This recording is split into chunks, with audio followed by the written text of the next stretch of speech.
Dear students, आज हम लोग पवन मुद्रिका के 22वें और 23वें छंद का अध्ययन करेंगे और ध्यान से देखेंगे। बैठे नीचे जिस विटप के श्याम होवे उसी का, कोई पत्ता निकट उनके नेत्र के ले हिलाना। यो प्यारे को विदित करना चातुरी से दिखाना, मेरे चिंता विजित चित्त का क्लांत हो कांप जाना। राधा पवन से यह बताती हैं कि तुम किस प्रकार मेरी व्यथा को कृष्ण से बताओगे। राधा पवन से यह बताती हैं कि तुम किस प्रकार कृष्ण से मेरी व्यथा के विषय में अवगत कराओगे। बैठे नीचे जिस बिटप के श्याम होवे उसी का, कोई पत्ता निकट उनके नेत्र के ले हिलाना।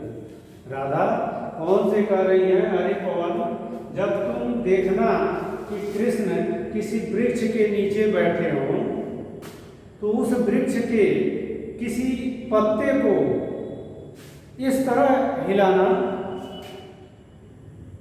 कोई पत्ता निकट उनके नेत्र के हिला, उनके नेत्रों के समक्ष कोई यदि पत्ता हो, उस वृक्ष का कोई पत्ता हो तो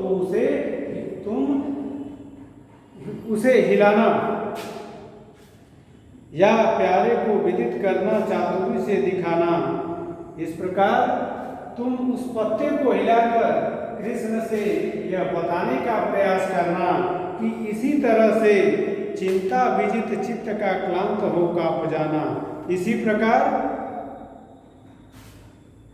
उन्हें यह बताने का प्रयास करना कि आपके वियोग में राधा भी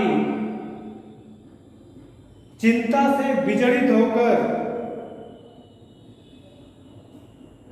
चिंता से विचलित चित्त भी दुखी होकर कांपता रहता है। फिर से देख लीजिए, राधा पवन से कहती हैं कि पवन, यदि कृष्ण किसी वृक्ष के नीचे बैठे हो तो उस वृक्ष के पास जाना और उनके नेत्रों के समक्ष जो पत्ता तुम्हें दिखाई दे उसे हिलाना और हिलाकर यह बताने का प्रयास करना कि इसी तरह से आपके वियोग में राधा का हृदय भी चिंता से विचलित होकर कांपता रहता है। चिंता विजित चित्त का क्लांत हो कांप जाना। राधा का चित्त भी इसी पत्ते के समान ही कांपता रहता है, हिलता रहता है। आगे देखिए, सूखी जाती मलिन लतिका जो धारा में पड़ी हो, तो पाँव के निकट उसको श्याम के ला गिराना। यों सीधे से प्रकट करना प्रीति से वंचिता हो, मेरा होना अति मलिन और सुखते नित्य जाना। इसका प्रसंग अभी मैंने बताया, इसकी व्याख्या देखिए। सूखी जाती मलिन लतिका जो धारा में पड़ी हो। राधा पवन से ही कह रही हैं, पवन से ही आग्रह कर रही हैं कि अरे पवन, यदि रास्ते में जमीन पर कोई मलिन मुरझाई हुई लतिका दिखाई दे, सूखी मुरझाई हुई लतिका दिखाई दे, तो पाँव के निकट उसको श्याम के ला गिराना। तो उस लतिका को उड़ाकर ले जाना और तुम कृष्ण के चरणों में गिरा देना। यो सीधे से प्रकट करना प्रीति से वंचिता हो, मेरा हो अति मलिन और सुखते नित्य जाना।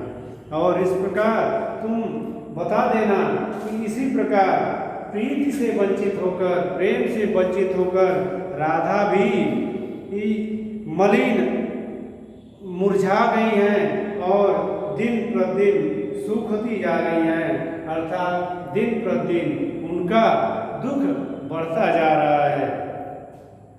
हो सकता है कि यह समाचार सुनकर, यह दृश्य देखकर कृष्ण को मेरी याद आ जाए और वह ब्रज वापस लौट आए।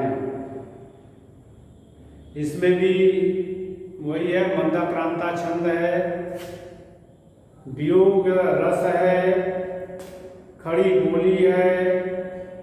अलंकार के लिए आप लिख सकते हैं मानवीकरण अलंकार, कौन का मानवीकरण अलंकार हुआ है। ये आपकी काव्यगत विशेषताएं हो गई। आज बस इतना ही, धन्यवाद।